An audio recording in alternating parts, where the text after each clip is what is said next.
तोहरे हुक्मे पिया तानी नहर पया के गांजा। हम तो बराबाद भइनी तू पा गइलू राजा। तोहरे हुक्मे पिया तानी नहर पया के गांजा।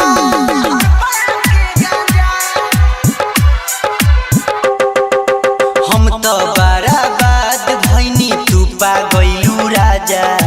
तोहरे हुक्मे पिया तानी नहर पया के गांजा। डीजे मनीष रक्सौल,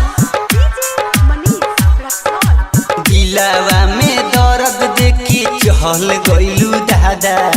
तोहरे हुक्मे पिया तानी नहर पया के गांजा। नहर पया के गांजा। तोहरे हुक्मे पिया तानी नहर पया के गांजा। डीजे मनीष रक्सौल।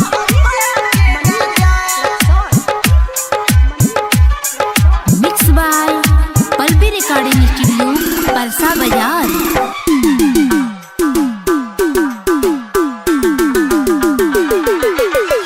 गौवा के लोग सब कहे गंजेरी। देखे चल गइलू नगरे अंधेरी। गौवा के लोग सब कहे गंजेरी। देखे चल गइलू नगरे अंधेरी। रोतानी रोज रोज बस तोहरे के खोज। रोतानी रोज रोज बस तोहरे के खोज। रह रह के याद आवे धइल तोहार पांजा।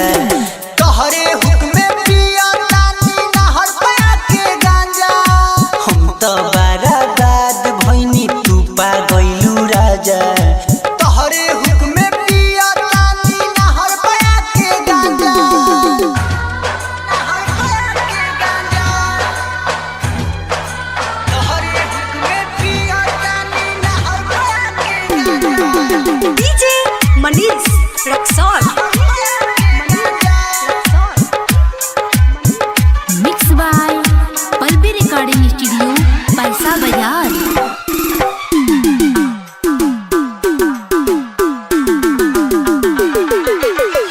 याद बढ़िया बहता कॉलेज के बतिया। भूल नहीं पाई तोहरी सूरतिया। याद बढ़िया बतावे कॉलेज के बतिया।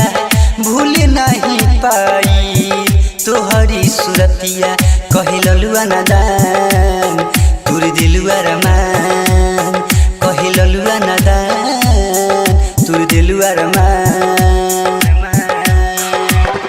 के तारे के स्वर मनु मतलबी के दिहलू साजा। तोहरे हुक्मे पिया तानी नहर पया के गांजा। हम तो बराबाद भइनी तू पा गइलू राजा।